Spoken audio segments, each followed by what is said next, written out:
আপনার নাম? রাধেশ্যাম বিশ্বাস। এটা বাড়িটা কোথায়? গ্রাম ঘোড়াঘাটা, আচ্ছা, পোস্ট সিলিন্দা, জেলা নদিয়া। নদিয়া। চাকদার সঙ্গে কোনো যোগাযোগ নেই? হ্যাঁ, চাকদার সঙ্গে। ব্লক হচ্ছে চাকদা। চাকদা। চাকদা হচ্ছে ব্লক। তো আপনি তো অনেকদিন ধরে করছেন, গরুকে কি খাওয়ান? ভুসির দানা খাবার খাওয়াই, ভুসিটা। হ্যাঁ, কতটা দেন? 6 কিলো করে দিই। 6 কিলো করে? 3 কিলো সকালে আর 3 কিলো হচ্ছে বিকেলে।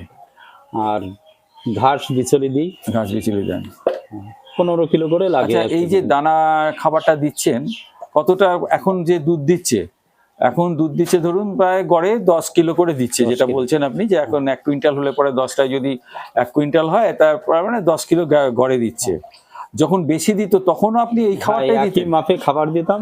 দেখা যাচ্ছে একই মাপে খাবার দিলে গরুর শরীরটা ঠিক থাকে। আচ্ছা, আপনাকে বলি যে খাবারের একটা অংশ তো আমাদের ওই দুধে যায়। হ্যাঁ, এখন যদি দুধটা যদি ঠিক মতন রাখতে হয়, তাহলে যদি খাবারটাকে আমরা সেরকম একটা হিসাব করি, একটা হিসাব আছে, আপনাকে সেটা বলে দিলে আপনি শুনবেন কি? হ্যাঁ, অবশ্যই শুনবো। দেখুন, ওর একটা শরীর রক্ষার জন্য একটা খাবার লাগে। হ্যাঁ, সেটা হচ্ছে ধরুন এই প্রতি গরু, এই যে আপনার বড় বড় গরু, তো এগুলো অন্তত পক্ষে 4.5 কুইন্টাল, 4 কুইন্টাল, 4.5 কুইন্টালের মতন। এদের জন্য অন্তত পক্ষে শরীর রক্ষার জন্য 2 কিলো লাগবে, 2 কিলো খাবার লাগবে। এটা আপনি ওর দুধ দিক আর না দিক। হ্যাঁ। আর এবারে যতটা দুধ দিচ্ছে তার অর্ধেক, মনে করুন 10 কিলো দুধ দিচ্ছে, 5 কিলো, তাহলে আমার 7 কিলো।